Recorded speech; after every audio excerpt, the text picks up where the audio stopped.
So, it's been a while since I've actually uploaded on this channel, and for that, I apologize, but you know how it is. But we're back, and now that I've fully completed Pokemon Scarlet and Violet, along with the three DLCs, I figured it's time I give you my overall thoughts on the game. Now, when this game was first announced, I was honestly excited for it, partly because of how good Pokemon Legends Arceus was, and the fact that it was an open world game, something that was never done in the Pokemon series. Not only that, you can clearly tell it had more graphical improvements compared to Sword and Shield. Not only that, the game advertised that you could create your own story. Basically, choose whatever path you were on, be it the Gym Leader storyline, the Team Star storyline, or the Titan Pokemon story. Not only that, you get to ride the Box Legendary all over Paldea. So what are my final thoughts on Pokemon Scarlet and Violet? Well, let's first start off with the good. The first good being the graphics. And it's not just the overall Pokemon world, it's the animations of the Pokemon. The Pokemon actually feel way more alive than in Sword and Shield, with some Pokemon flying, swimming, or even climbing trees. In fact, when you're battling in water, if you have a water type, the Pokemon will actually be swimming, and instead of standing in an empty space, like in previous games. Another positive is being able to pick whichever Gym Leader, Team Star boss, or even Titan Pokemon you want to face in any specific order. And not only that, this game also has a pretty decent storyline with a pretty interesting plot twist, with some compelling characters, especially Arven. Along with that, the game also has pretty good DLC because, unlike in Sword and Shield, these two DLC storylines actually connect back to the main storyline. And it's also helped by the amount of exploration you get to do in this game. Seriously, there are so many areas in Paldea as well as Kitakami and Blueberry that you will miss and want to go back to.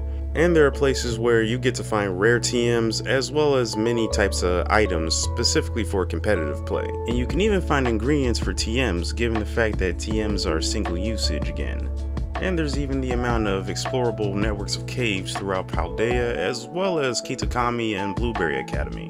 In fact, this is the best amount of exploration you get to do within a Pokemon game in a long time since, I'ma say, 5th gen. But with all the positives out the way, I might as well get into the negatives. The first negative that I have about this game is while it is open world and you get to explore as much as you can, the towns themselves in Paldea are really forgettable. Like, the only memorable place in Paldea is the city where the school is at. In fact, aside from the main hub area where the school is at, the most memorable location in Paldea is Area 0. That's pretty much it. Whereas in previous games, the towns were pretty memorable because they added lore and culture to the region that they were representing. For example, in the Johto region, you have Ecruteak City, a place where the main attraction of the city is its history involving the Brass Tower and the Tin Tower, or the Bell Tower and Burn Tower if you're playing Heart Gold and Soul Silver. Or another example would be Eterna City, where it has the fused statue of Dialga and Palkia. Not only that, it tells you the region's history involving Mount Coronet. These towns add a much needed lore and culture to the region, whereas in Paldea, the only memorable town is the place where the school is at. And it also doesn't help that you can't enter any of the buildings within Paldea with the exception of gyms and the same clothing and restaurants throughout all the main towns.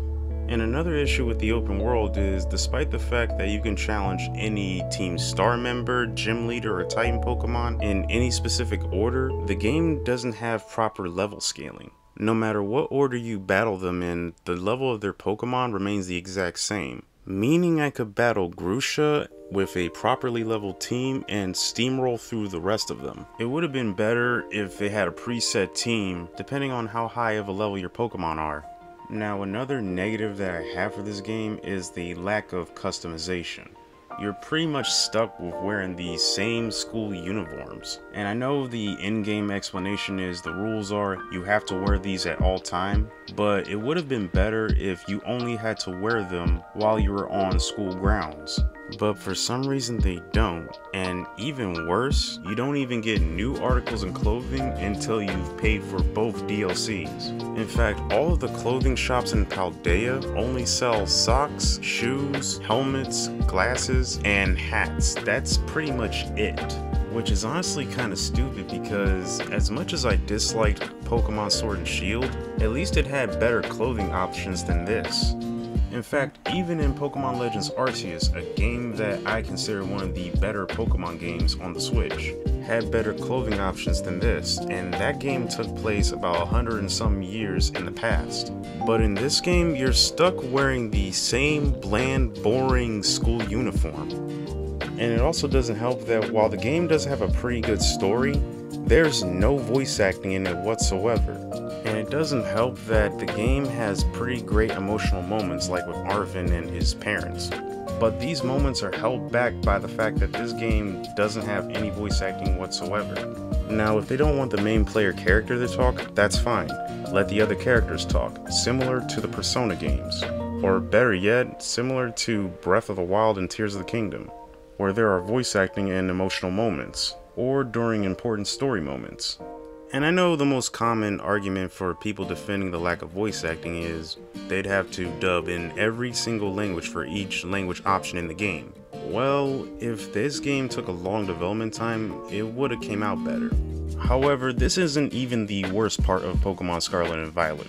The worst part is the one thing that everybody always talks about when it comes to this game, the bugs and glitches. Now, throughout my walkthrough of both the main game and the DLC, I haven't experienced any of the glitches. However, I did see that the game has poor draw distance and can be a bit laggy at times. But for other people who played this game, some of them lost their save file because of some of the bugs and glitches. And some of the graphical glitches were both funny and terrifying at the exact same time. But honestly, the Pokemon Company shouldn't have launched this game in the state that it was. And I'm not blaming this on the developers at Game Freak, I'm blaming this on the investors and publishers. This game needed more time to develop.